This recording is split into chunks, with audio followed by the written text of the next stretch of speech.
Welcome back and thank you so much for staying with us. It's now time for the Financial Week. I'm Javon Keys. Financial services company Dollar Financial is trying to raise $500 million through an initial public offer IPO. Now, the company, which mainly offers loans, released its prospectus today. 250 million shares will be available to the general public at a cost of $1 each. Now, the company also has a pool of sales shares of up to $250 million, also at $1 each. The offer is to open on May 27. It's expected to close on June 10. Dollar plans to use the $500 million to expand its loan portfolio regionally through acquisitions and to strengthen its capital base. Now, the proceeds from the reserved pool will be used to settle existing debt obligations the selling shareholders incurred on behalf of the company. VM Wealth is the lead arranger. And still on some company news now, Stationery and Office Supplies Limited saw a strong uptick in profit and revenue for its first quarter ended March. Now, the company's profit was $105 million, up from $55 million after tax for the same period in 2021. Now, the company's revenues also improved, amounting to $427 million. Chairman of SOS, Stephen Todd, says the improved performance was driven by strategic inventory management. Inventory to be able to sell it. That is literally the direct result of why we have this profit. Also, the sales of 36 Collins Green Avenue is also another part of it. But it really boils down to the sales and the ability to have the inventory. Now, this also helped the company to hedge against rising shipping costs. Mr. Todd says, however, that while shipping costs are falling, the Russia-Ukraine crisis remains a threat to the movement of goods. Meanwhile, SOS forged a partnership with U.S. suppliers AIS last year, which he says is going well. AIS is a company we formed because of the shipping problem that we had. Their turnaround time was much faster than us purchasing from the China or the Far East and bringing it into Jamaica.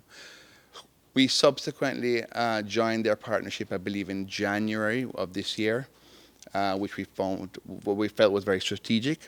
We have not had any major sales to date, but we have definitely worked on several projects with them that are still in the pipeline, and we hope that will come to fruition again in the next couple of months to solidify that partnership.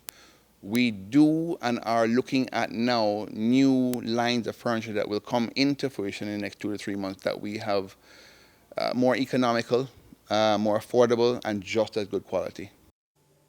Now to some news from the central bank. The Bank of Jamaica is expecting inflation to decline during the second half of this year. The BOJ's Monetary Policy Committee, MPC, in its latest report says while the cost of goods and services will continue to rise at least over the next 2 months, the movement is expected to temper. The central bank says its projection is consistent with forecasts for a fall in commodity prices. Now, inflation up to April was 11.8%. However, the Russia-Ukraine crisis remains a threat to the forecast. The BOJ's Monetary Policy Committee has increased the policy interest rate by 50 basis points to 5% effective today. This is aimed at increasing interest rates on deposits at the central bank, making Jamaican dollar savings more attractive and borrowing expensive.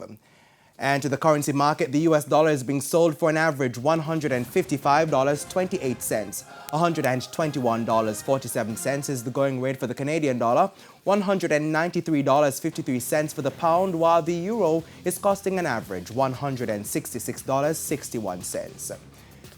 The JSE index declined by 708 points today, while the junior market index declined by 4 points. Among today's winners were JMMB Group's 5.75% cumulative redeemable preference shares, Epley Caribbean Property Fund SCC, Margaritaville Turks, Palace Amusement, and 138 Student Living Jamaica. While on the losing side were Portland JSX, Consolidated Bakeries Jamaica, G West Corporation, Everything Fresh, and Caribbean Assurance Brokers.